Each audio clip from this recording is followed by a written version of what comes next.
Les ovnis. Le sujet passionne et interpelle le monde entier depuis la fin des années 40.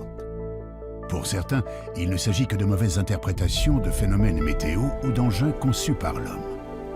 Les satellites, les avions, les fusées, les ballons-sondes ou encore les drones, mais aussi les essais militaires top secrets, pourraient être la source de cette confusion. Mais pour d'autres, il s'agit bel et bien d'engins venus d'autres mondes qui nous visiteraient depuis très longtemps. Pour les défenseurs de la présence d'ovnis dans notre ciel, la preuve pourrait se trouver dans notre passé, à une époque où aucune technologie humaine n'était présente dans le ciel ou l'espace. D'après eux, il existerait des archives contenant de véritables histoires de soucoupes volantes consignées dans les chroniques romaines. On trouverait aussi, au Moyen-Âge, la trace de vaisseaux aériens naviguant au-dessus des paysans en utilisant la foudre comme arme de destruction. Les chroniques de la Renaissance foisonneraient de rapports faisant état de fabuleuses apparitions dans le ciel. Des apparitions, pour certaines, clairement semblables aux observations modernes d'ovnis. Alors, qu'en est-il vraiment ? À travers cette enquête, nous allons découvrir que les archives recèlent d'extraordinaires documents. Le passé a bien été le théâtre de phénomènes aériens ou célestes marquants pour toutes les populations de notre planète. Des observations qui furent interprétées comme des apparitions divines, des présages, mais aussi comme d'effroyables signes du ciel.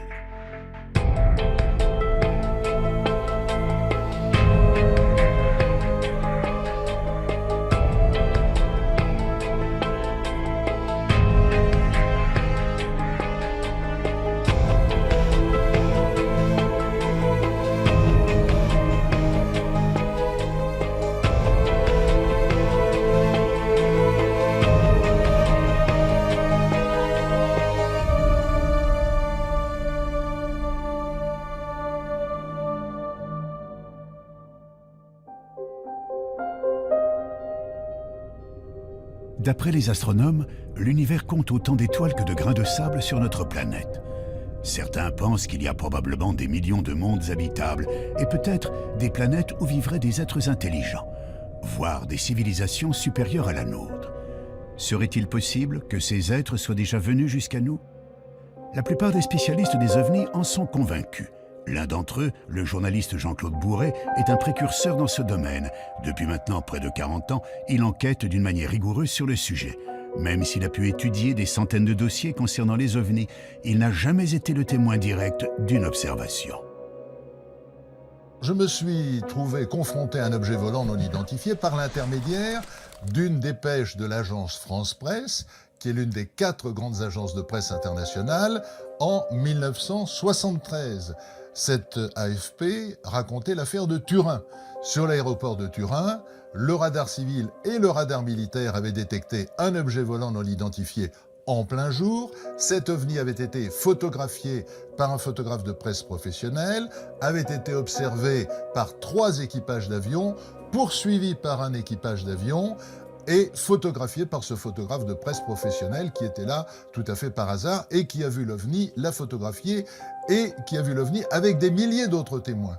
Donc je me suis dit, mais là on a un cas absolument extraordinaire qui est toujours inexpliqué aujourd'hui. Voilà comment je me suis intéressé aux OVNI. Des témoignages, des photographies ou des vidéos, il en existe aujourd'hui des milliers. Mais quelle que soit l'affaire, le doute persiste toujours. Et pour cause. De nos jours, les logiciels informatiques permettent quasiment tous les trucages en photographie et en vidéo. En imaginant que des centaines de témoins relatent la même observation, prennent des photos sous divers angles et qu'au même moment, des radars enregistrent des données précises, les sceptiques argumenteront notamment qu'il pourrait s'agir là d'essais militaires d'engins top secrets.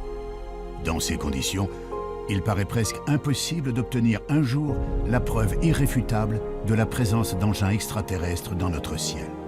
Pourtant, au milieu des années 1960, quelques passionnés d'OVNI se sont mis à étudier les textes anciens. Scruter le ciel du passé à une époque où aucun engin aérien construit par l'homme ne parcourait le ciel. Pourrait-on trouver des descriptions d'OVNI dans les chroniques romaines ou médiévales? Évidemment, plus on remonte dans l'histoire des hommes, à des époques où la technologie moderne n'existait pas, il n'y avait pas d'avion, il n'y avait pas de ballon-sonde, il n'y avait pas de satellite artificiel.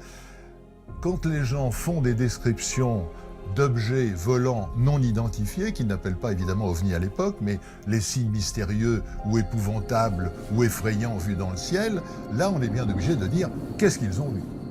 Quand on voit Pline le Jeune, qui au IIe siècle voit arriver au-dessus d'un champ de bataille en plein jour ce qu'il appelle un bouclier ardent, c'est-à-dire un bouclier qui brûle, et on voit bien ce que c'est qu'un bouclier, hein, c'est quelque chose de rond comme ça. Le champ de bataille s'arrête instantanément parce que c'est un signe du ciel. Chaque camp dit « Ah ben Dieu est avec nous puisqu'il nous envoie un signe ». Et puis le bouclier reprend sa course et chacun commence à continuer à sortir son épée et à tailler l'autre en pièces en disant « Dieu est avec nous ». Alors c'est quoi au IIe siècle après Jésus-Christ? C'est un satellite artificiel, c'est un ballon sonde, c'est un hélicoptère, c'est les phares d'atterrissage d'un avion. Et on se rend compte que toute l'histoire des hommes est jalonnée par des signes mystérieux, extraordinaires, qui pour moi sont la preuve que nos ancêtres, évidemment aussi, ont vu des objets volants non identifiés. On parle d'objets volants, de phénomènes aériens. Ce qui peut surprendre, c'est qu'à notre époque, une grande partie de la population associe ces apparitions à des visiteurs extraterrestres et non pas aux dieux ou à des manifestations diaboliques comme ce fut le cas dans le passé. Si l'homme d'aujourd'hui pense à des visiteurs venus d'ailleurs, c'est que notre connaissance de l'univers a beaucoup changé. Il y a 140 milliards de soleils dans notre galaxie.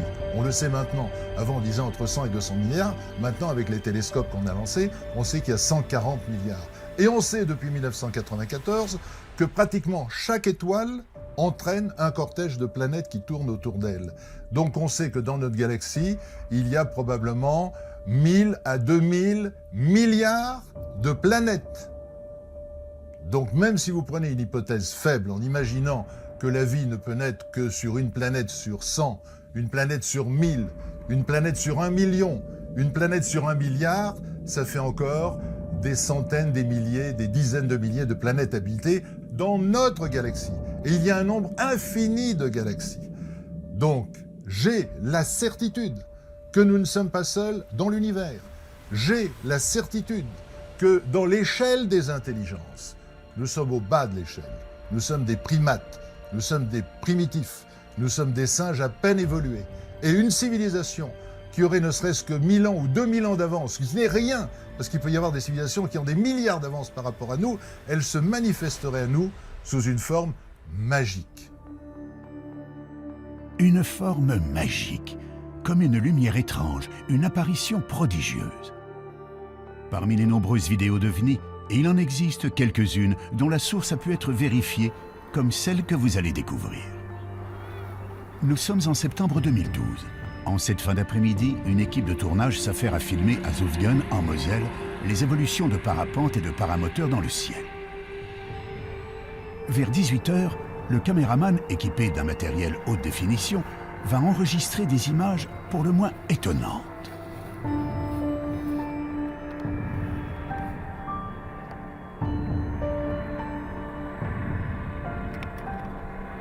Qu'est-ce que c'était que ça? C'est quoi ce que tu fais? Je sais pas, un ovni? Je sais pas ce que c'est. Sur les agrandissements et au ralenti, quelques séquences laissent apparaître ce que beaucoup définissent comme une sorte d'ange. Il est facile d'imaginer que si cette étonnante observation avait eu lieu quelques siècles auparavant, la plupart des gens l'auraient perçue comme une apparition divine. Il faut d'ailleurs noter que les références à des phénomènes étranges dans le ciel se retrouvent dans toutes les religions. Certaines des descriptions bibliques pourraient d'ailleurs laisser penser à des observations d'OVNI. Si vous prenez un livre qui est reconnu par tout le monde, le Pentateuque, reconnu par les Juifs, par les chrétiens, par les musulmans, vous avez le livre du prophète Ézéchiel. Eh bien, j'incite les téléspectateurs à prendre une Bible, s'ils en ont une chez eux, à lire la première page du livre du prophète Ézéchiel. Que dit Ézéchiel? Il dit « Et je vis des visions divines, et voici que quelque chose descend du ciel, brillant comme de l'airain luisant, et voici une roue sur la terre, comme si une roue eût été au milieu d'une autre roue, avec des yeux tout autour de la jante de la roue qui est immense. Nous on dirait avec des hublots. Et voici des animaux qui descendent des roues, c'est-à-dire des êtres vivants, mais qui ne sont pas des êtres humains et qu'Ézéchiel appelle des animaux. Et les roues se déplacent et vont là où l'esprit des animaux veut qu'ils aillent. Donc c'est piloté, c'est clairement écrit dans la Bible. Donc là nous sommes 500 ans avant la naissance du Christ.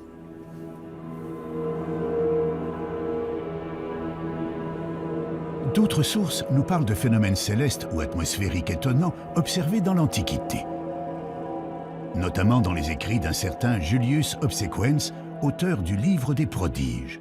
Cet ouvrage réunit des faits étranges relevés de l'an 249 à l'an 12 avant Jésus-Christ. On y trouve toutes sortes d'événements marquants, brièvement résumés et, notamment, des observations curieuses dans le ciel dont voici quelques exemples. Près de Spolète, un globe de feu de couleur d'or tomba en tournoyant sur la terre. Ayant ensuite augmenté de volume, il s'éleva dans les airs et, porté vers l'Orient, il couvrit l'étendue du soleil. On vit à Tarquinium une torche ardente sillonner l'étendue et tomber soudain. Au coucher du soleil, un corps semblable à un bouclier ardent fut aperçu, se dirigeant de l'Occident vers l'Orient. On vit comme des armes et des javelots s'élever de terre avec un grand bruit et se diriger vers le ciel. Comment expliquer ces mystérieuses observations relevées par plusieurs chroniqueurs romains? Yanis Delianis, historien, diplômé d'une maîtrise en archéologie à l'université de la Sorbonne, étudie ces textes anciens où les références à des phénomènes célestes ou météorologiques inexpliqués ne sont pas rares. Les Romains nous parlent de poutres enflammées qui traversent le ciel.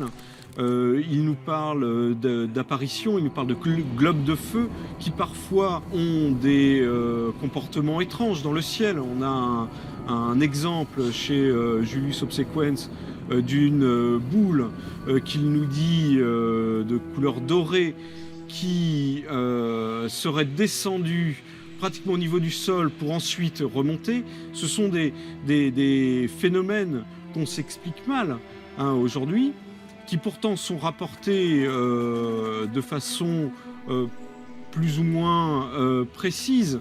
Et malheureusement, on ne sait pas quoi en faire de ces observations, de ces rapports.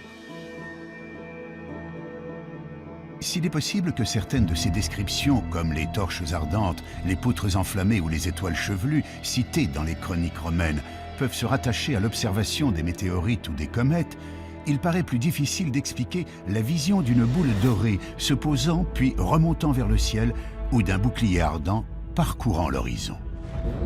Quand on parle d'un bouclier, est-ce qu'on implique que l'objet est lui-même métallique, comme on peut le voir pour certains témoignages de soucoupes volantes?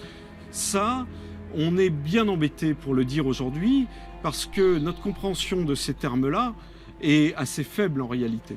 On les rapproche d'une morphologie, la morphologie est évidente, Les Romains classifiaient leurs prodiges suivant une typologie morphologique, ils les classifiaient en fonction de la forme, mais qu'est-ce que ça représentait exactement? Là est toute la question. Les boucliers volants de l'Antiquité restent donc une énigme pour les historiens. On peut aussi s'interroger sur un autre fait surprenant de ces écrits vieux de 1800 ans. À leur lecture, on s'aperçoit que leurs auteurs ne cherchent jamais à expliquer l'origine de ces phénomènes, comme si cela les dépassait de très loin. Les Romains voyaient des choses dans le ciel qu'ils ne s'expliquaient pas forcément ou qu'ils tentaient d'expliquer par une rupture de l'équilibre de la nature. Donc ils cherchaient des interprétations. Et c'était peut-être ce qui les intéressait le plus en réalité, plus que le phénomène lui-même ou que sa nature, était de savoir ce qu'il fallait en faire et comment le comprendre, comment comprendre ces signes. C'est d'ailleurs l'un de ces signes qui marquera un tournant radical dans l'histoire de l'humanité. En effet, en l'an 312, Constantin, qui s'apprête à combattre pour le trône impérial de Rome, voit soudainement apparaître dans le ciel d'Italie une croix étrange, entourée d'un cercle. Il croit y reconnaître un symbole chrétien. Pour le futur empereur, c'est bien sûr un message. Alors qu'il ne croyait pas au Dieu des chrétiens, il est désormais persuadé d'être protégé par le Christ.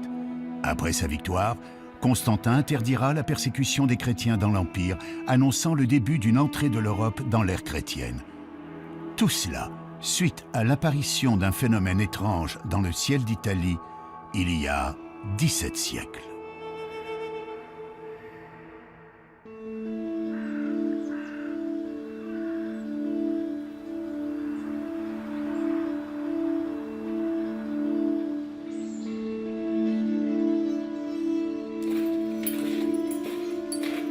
Saint-Jacques-des-Arrêts.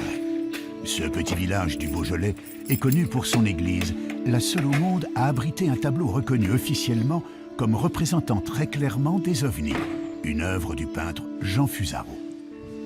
C'est celui-ci.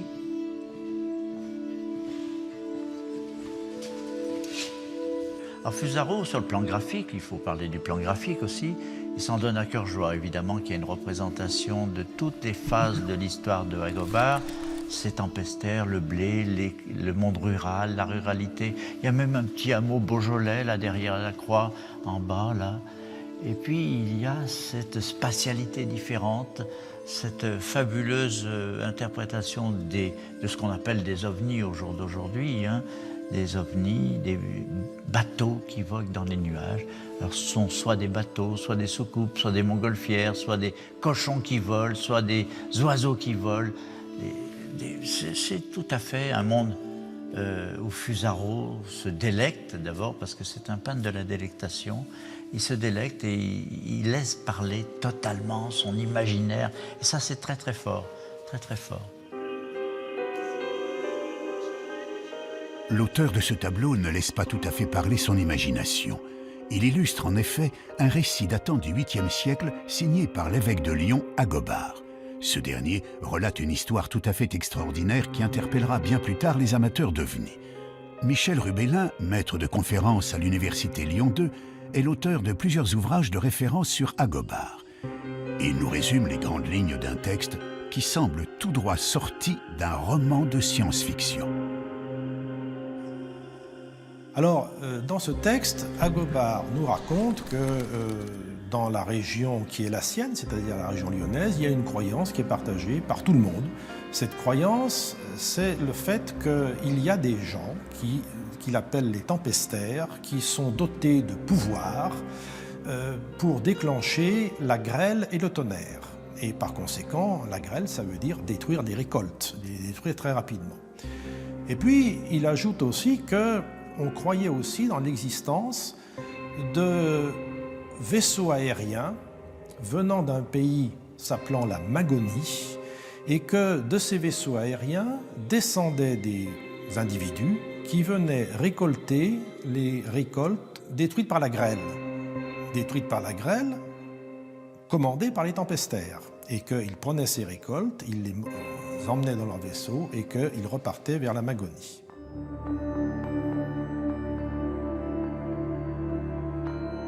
Le texte d'Agobard contient d'autres détails surprenants sur ces épisodes de navires volants au haut Moyen-Âge.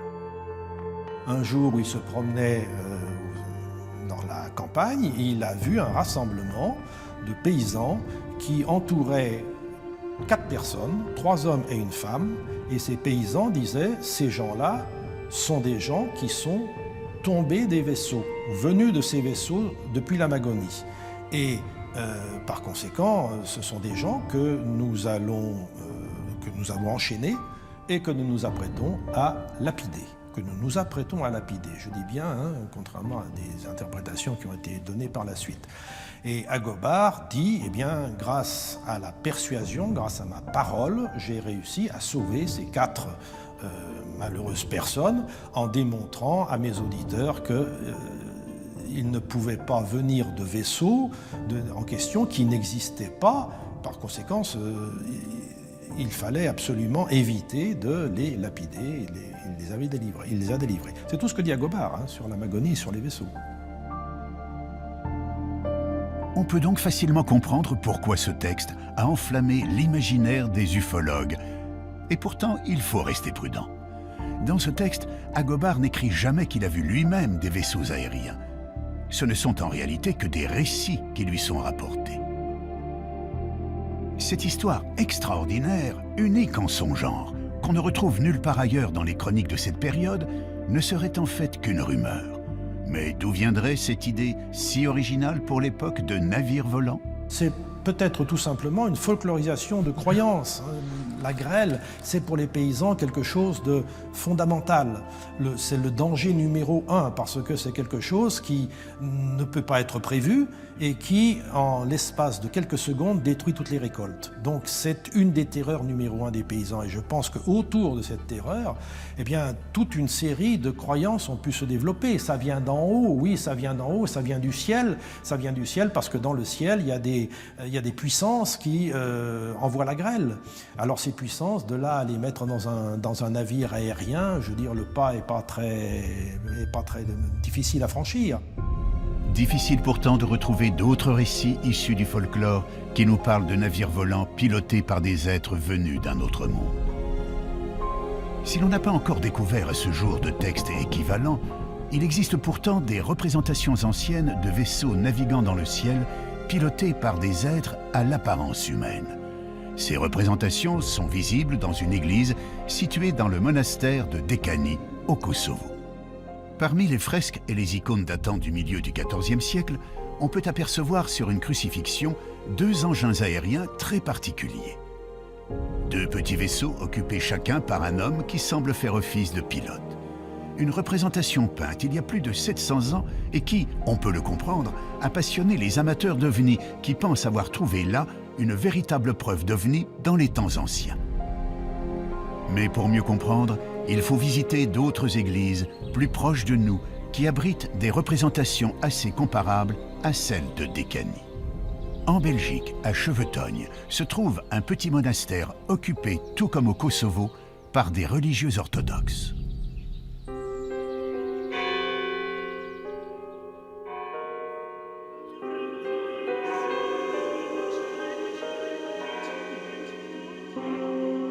On peut y voir là aussi des fresques représentant des sortes de nefs volantes occupées par des formes humaines. On retrouve également des formes assez similaires aux vaisseaux de Dekani, des peintures représentant des objets aériens semblant parcourir le ciel et dans lesquels on perçoit des visages humains. Se pourrait-il que nous soyons là en présence d'une certaine symbolique religieuse? Il faut comprendre que dans l'iconographie orthodoxe, on est très sensible au texte biblique. Donc chaque fois quand il y a une image qu'on voit, cette image, on voit au texte biblique. La fresque de Dekani concerne la crucifixion. Si l'on suit les évangiles, il est mentionné à plusieurs reprises que les ténèbres tombèrent sur Jérusalem de midi à 3 heures le jour de la crucifixion. Pour beaucoup, il s'agirait d'une éclipse.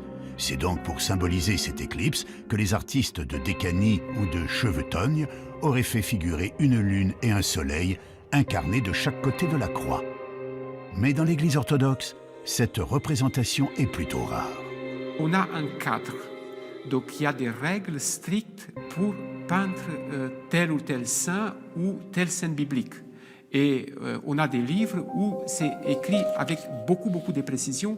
Pour telle scène, il faut faire ça, il faut faire ça, il faut faire ça. Donc, s'il y a des icônes ou des fresques où on peut voir, par exemple, des éléments qui paraissent bizarres, peut-être il faut se poser la question qui a réalisé cette fresque. Est-ce que c'est un vrai iconographe ou c'est un artiste qui a mis en jeu sa fantaisie?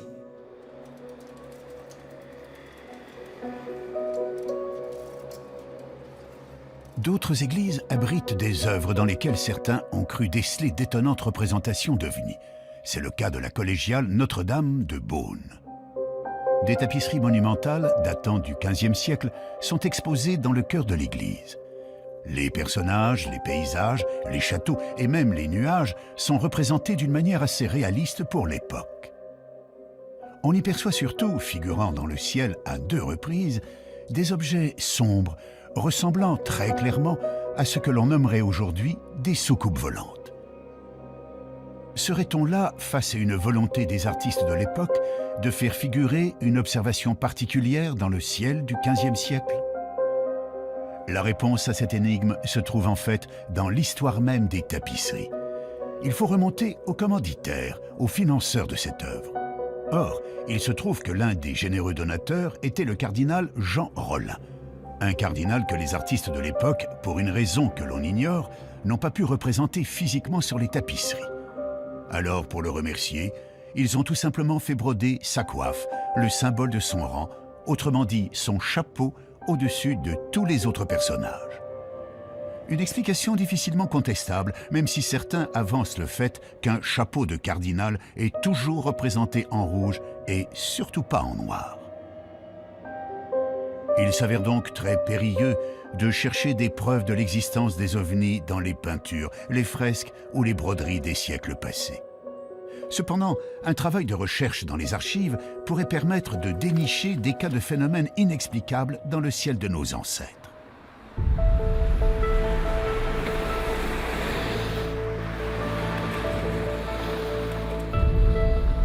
À Paris, au siège de Météo France, on trouve une bibliothèque très riche créée en 1878. On peut y consulter plus de 25 000 ouvrages scientifiques concernant la météorologie, mais aussi les phénomènes extraordinaires qui ont ponctué le ciel du passé.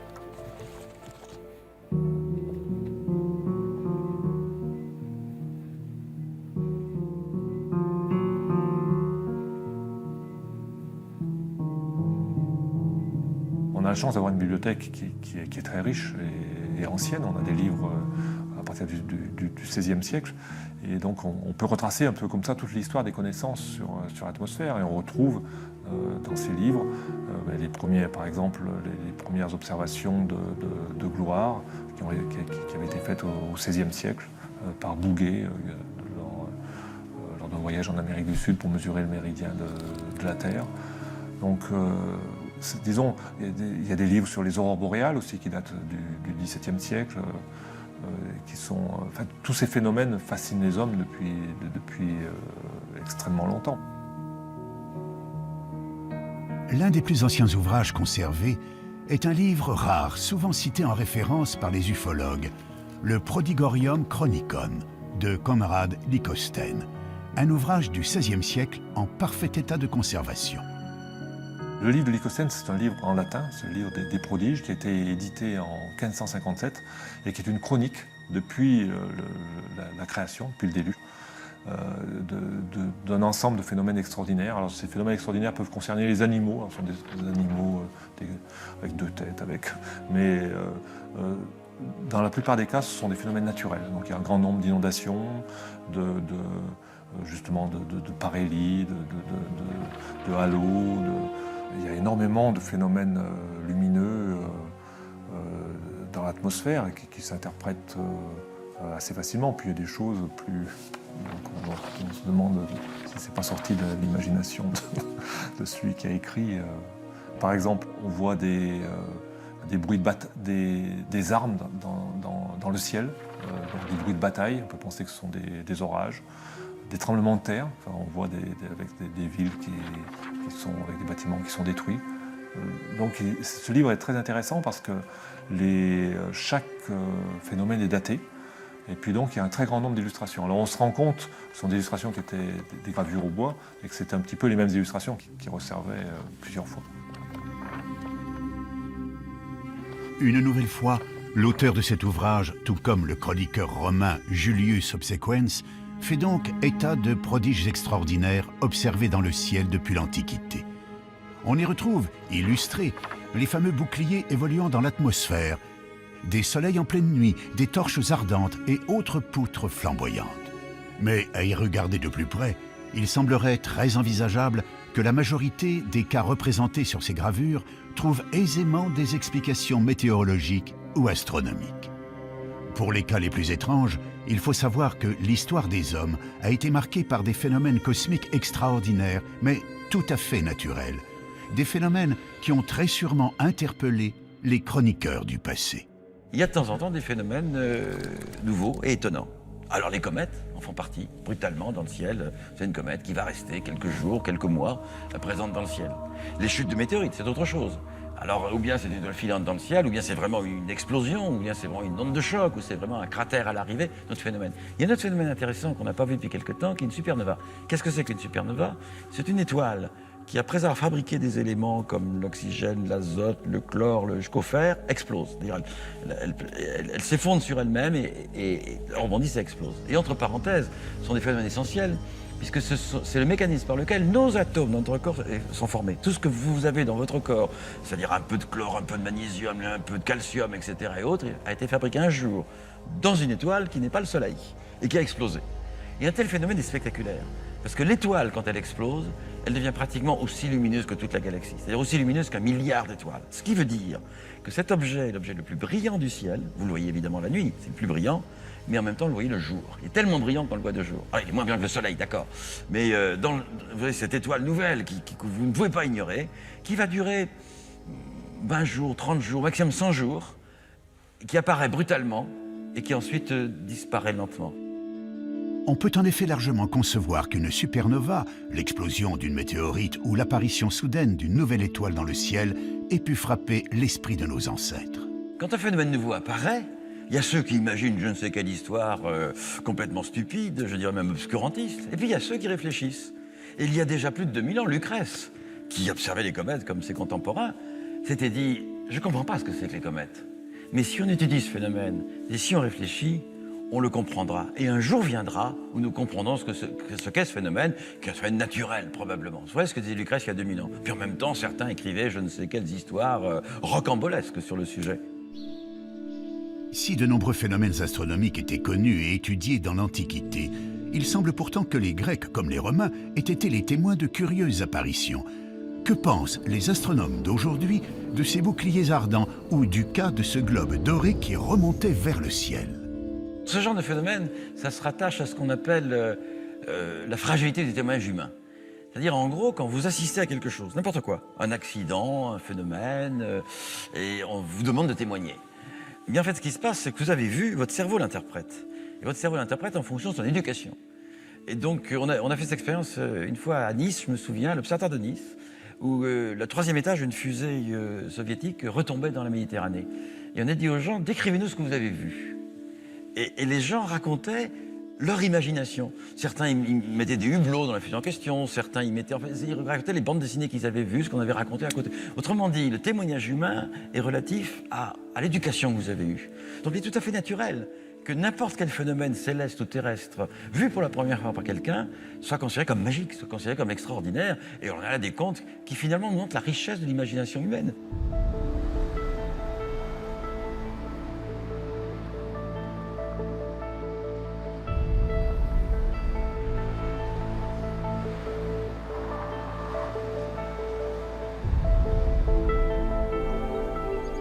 La ville de Nice détient justement un document qui a enflammé l'imagination de nombreux ufologues. Le document en question se trouve aux archives communales et il renfermerait l'un des cas les plus énigmatiques d'OVNI dans le passé.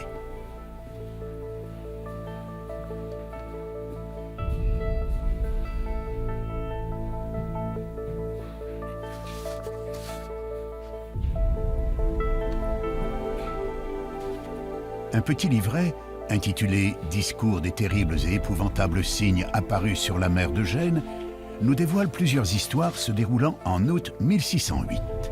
Cette année-là, la population aurait été témoin de nombreux prodiges autour de la Méditerranée, notamment en Italie, où les habitants de Gênes furent terrorisés par l'arrivée subite de 3 chars aux carrosses extraordinaires sur le port de la ville. Des chars tirés par des figures de feu d'où sortaient des hommes dont le corps semblait en partie recouvert d'écailles. Ces hommes sont décrits comme ayant des serpents volants entortillés autour du bras qui sautaient hors de la mer en poussant des cris effroyables. L'auteur nous signale que des gens seraient morts de terreur devant ce spectacle épouvantable et que le Seigneur des lieux aurait ordonné qu'on tire plus de 800 coups de canon contre ces incroyables engins qui n'en furent nullement effrayés. Face à un texte de cette nature, il est assez compréhensible que certains puissent y voir une véritable scène de science-fiction en plein XVIIe siècle. Ce document, il apparaît en 1608. Il fait partie de toute cette littérature de prodige qui est très florissante au XVIIe siècle. Et c'est ce qu'on appelle un canard. Un canard, c'est un petit pamphlet d'environ 8 pages qui relate des événements prodigieux, ce qu'on appelle à l'époque des signes effroyables, des signes épouvantables, suivant les termes utilisés à l'époque. S'il y avait beaucoup de journaux, de canards dans ce genre à l'époque, se pourrait-il qu'il existe d'autres documents, d'autres sources qui fassent mention de cet événement ? Dans le cas précis de ce canard et de cet événement, qui est quand même un événement qui a duré 15 jours, qui a certainement marqué les esprits, eh bien cet événement, curieusement, ne se retrouve pas dans d'autres documents à Gênes. On n'a aucune chronique aucune chronique génoise qui parle de cet événement, et c'est fort curieux. C'est fort curieux parce que certainement cela implique que l'événement n'a pas eu lieu. Encore une fois, l'imagination débordante des humains serait-elle à l'œuvre ? Durant ses recherches, Yannis Delianis a pu mettre la main sur des gravures datées du XVIIe siècle. On y voit des représentations de navires étrangement décorés, tirés par des sortes de dragons et entourés de personnages mi-hommes, mi-poissons, tenant dans leurs mains ce qu'on pourrait prendre pour des serpents volants. Le nombre de points communs semble donc important entre le texte sur les épouvantables signes sur la mer de Gênes et ces gravures qui datent, tout comme le canard, de 1608. On retrouve à cette époque-là, en novembre 1608, se passe un événement important à Florence. À Florence, Cosme de Médicis se marie avec Marie-Magdalène d'Autriche le 3 novembre 1608 sur la rivière de l'Arno. Se monte pour célébrer ce mariage une grande fête nautique basée sur les argonautiques d'Apollonius de Rhodes. Et on retrouve dans les textes nous décrivant cet événement-là, ces festivités, beaucoup d'éléments qui rappellent les apparitions telles qu'elles sont décrites dans le canard.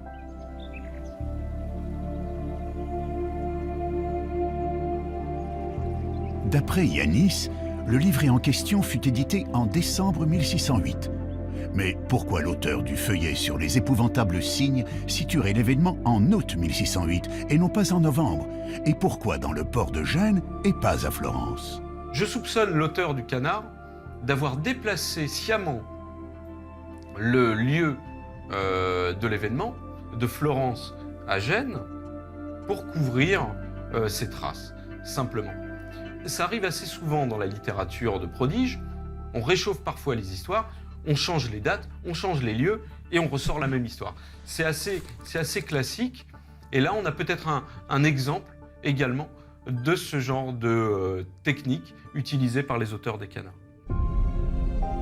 Falsification, témoins influencés par leur culture ou leur imagination, mauvaise interprétation de symboles religieux ou de phénomènes naturels, il paraît donc très difficile de trouver la preuve irréfutable d'observations d'ovnis dans les archives. Difficile, mais pas impossible. Il existe en effet quelques cas troublants qui ne trouvent aujourd'hui encore aucune explication valable. C'est le cas d'une observation faite à Hambourg en 1665 par un astronome et écrivain polonais. Dans le Theatrum Cometicum de Stanisław Lubieniecki, on retrouve plusieurs gravures qui représentent pour la plupart des comètes. Parmi celles-ci, une gravure particulière ne représente pas une comète. L'auteur est également l'observateur de ce phénomène. Il l'observe de chez lui. On voit sur la gravure qu'il a même marqué l'emplacement de l'observation, c'est-à-dire sa maison, son grenier. Il observe le phénomène de chez lui et l'auteur, qui est rompu à l'observation des comètes, il vient d'en observer une la même année, quelques mois plus tôt en avril, voit ce phénomène apparaître au-dessus de sa ville on est en juillet. Il observe donc un autre phénomène qui pour lui n'est pas une comète. Et ce n'est pas une comète, c'est un phénomène qui n'apparaît pas sur plusieurs jours. Il est visible que quelques temps, quelques heures, je crois, au-dessus de la ville. Et il note sur cette gravure, il représente les différents états de ce qu'il voit. Et c'est très particulier, c'est assez intéressant. Ça, on a l'impression d'avoir un phénomène lumineux qui prend différentes formes, qui change d'orientation et qui se sépare en deux.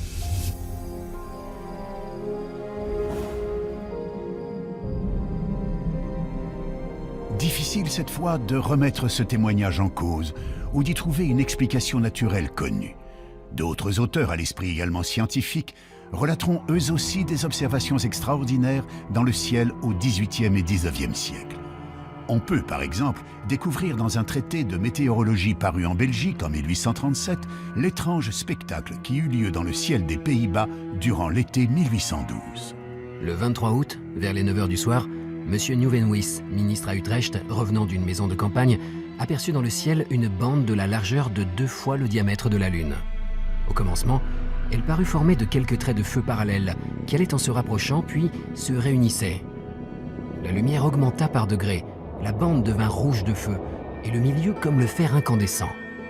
Et il s'en élança des rayons enflammés qui, à 3 reprises différentes, s'épanouirent et se contractèrent en se dirigeant vers le nord. Tout à coup, il en partit un corps semblable à une étoile rouge de feu.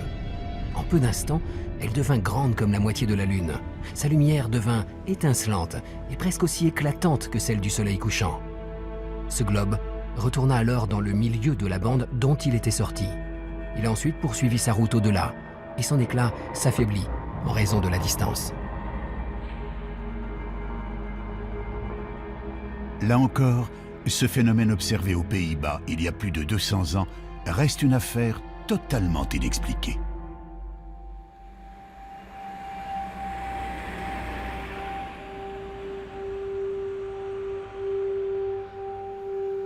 Un autre cas très différent s'est déroulé à peu près à la même époque sur la commune de Migné, située à quelques kilomètres de Poitiers.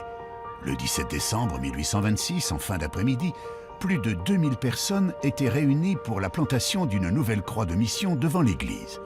Le prêtre était en train de faire son sermon, évoquant l'apparition de la croix de Constantin au IVe siècle, quand soudain est apparue dans le ciel, au-dessus des personnes réunies, une croix couchée de plus de 40 mètres de long, lumineuse, d'une couleur grise rosée, dont les contours étaient parfaitement nets.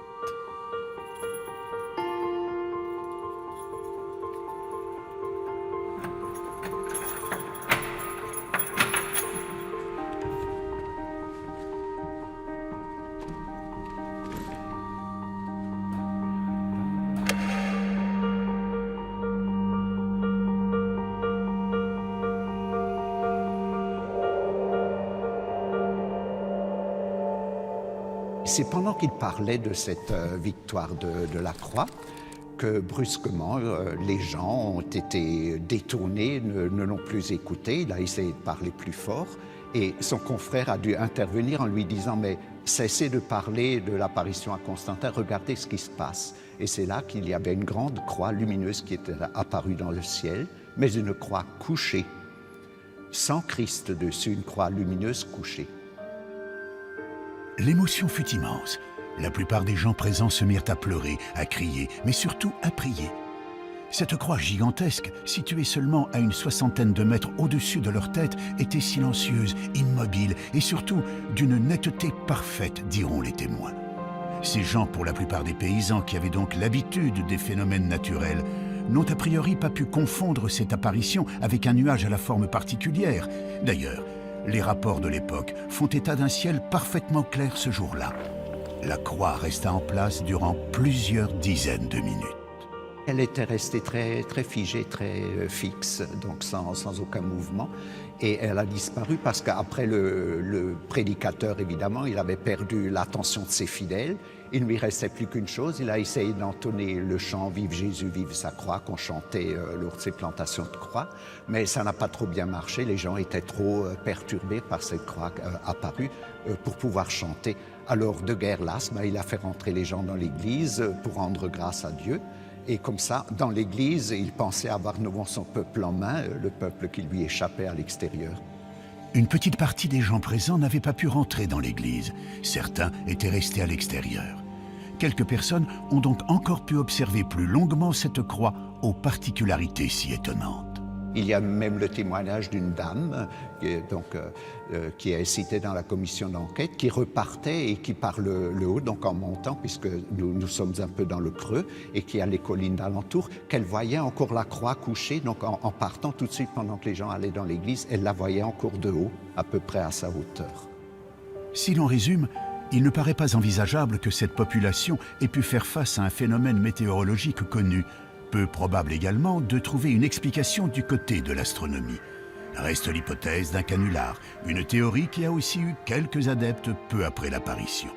Certains avançaient qu'il était possible d'obtenir un résultat similaire en installant une croix de bois léger sur un système de câbles tendus sur des centaines de mètres. Donc vous avez pu vous-même voir que ce n'était guère possible des câbles parce que c'est quand même très éloigné et puis les collines ne sont pas élevées à ce point-là que des câbles auraient pu supporter une croix. Non, l'autre c'était la théorie du cerf-volant, donc qu'apporte ce témoin qui voudrait absolument dire qu'elle n'ait pas eu lieu. Mais là aussi, le maire de Migné lui a envoyé une lettre officielle, d'ailleurs qui est publiée, l'invitant à venir sur place, à faire son montage de cerf-volant pour montrer que ce serait possible. Mais finalement, il ne s'est jamais présenté. Il faut également admettre que si cette apparition n'était qu'une escroquerie conçue par un petit groupe, l'opération aurait nécessité un bon nombre de complices, la croix en question faisant tout de même plus de 40 mètres de long. Difficile de ne pas être vu et de rester discret pour installer un tel monument à 60 mètres de haut sur une place publique en plein jour. De plus, les années passant, personne n'a jamais avoué avoir participé à une telle action. Enfin, si des gens d'église avaient organisé et créé de toutes pièces cette apparition dans un but de propagande, ils auraient utilisé leur propre code, respecté le dogme catholique. Or, la croix qui est apparue dans le ciel de Migné en 1826 est dans le sens contraire au rite chrétien. L'évêque a fait, quand il a fait reconstruire l'église pour garder un souvenir de l'apparition, il l'a fait reconstruire en la retournant en quelque sorte à l'endroit exact où est apparue la croix. C'est pour cette raison que l'église actuelle, donc puisqu'on a rajouté le chœur et le transept, est tournée vers l'ouest, donc en sens inverse de toutes les autres églises. Donc pour moi, c'est plutôt un signe que de sortir, d'aller vers le monde, de regarder en avant. Cette histoire de la croix de Migné reste aujourd'hui encore classée dans la catégorie des apparitions divines, tout comme la croix apparue à Constantin ou les nombreux prodiges observés à toutes les époques de l'histoire humaine. Nous l'avons vu, une très grande partie des cas décrits par les ufologues comme étant des preuves de l'existence des ovnis dans le passé peuvent trouver des explications rationnelles. Mais une chose est certaine, les archives contiennent bien des cas d'observation de phénomènes extraordinaires et inexpliqués dans le ciel du passé. Toutes les civilisations qui furent témoins de ces prodigieuses apparitions y ont perçu un signe interprété comme magique ou divin. Aujourd'hui, à notre tour, nous interprétons ces signes en y voyant la présence de technologies venues d'autres planètes. Une croyance qui nous permettrait d'accréditer la thèse selon laquelle nous rentrerons un jour en contact avec une civilisation plus évoluée que la nôtre. Pour certains adeptes de la théorie extraterrestre, à travers les signes, les apparitions ou les prodiges du passé, les ovnis n'ont jamais cessé de nous envoyer un signal. Le signal magique de la présence d'autres civilisations dans l'univers. Mais ces civilisations auraient-elles vraiment un intérêt à communiquer avec nous ? Est-ce qu'on communique avec la civilisation des fourmis? Est-ce qu'on communique avec la civilisation des abeilles? Est-ce qu'on communique avec un escargot? Vous imaginez un escargot, il pleut, il sort de sa coquille, Il avance comme ça, et puis il y a quelque chose de vertical. Il monte, et c'est un piquet qui tient une glissière de sécurité d'autoroute. Il est au sommet, et puis avec ses deux petites antennes au bout duquel il y a les yeux, il regarde, il voit passer des lumières comme ça. Est-ce qu'il peut savoir ce que c'est qu'une voiture? Est-ce qu'il peut savoir la différence entre un moteur diesel et un moteur essence? Est-ce qu'il peut imaginer que dans ces voitures, il y a un homme avec une carte de crédit, une puce électronique, un code qu'on rentre dans une machine pour retirer de l'argent? C'est un monde qu'il ne peut même pas imaginer. Eh bien, je pense qu'il y a la même différence entre l'escargot et nous qu'entre nous et certaines civilisations extraterrestres.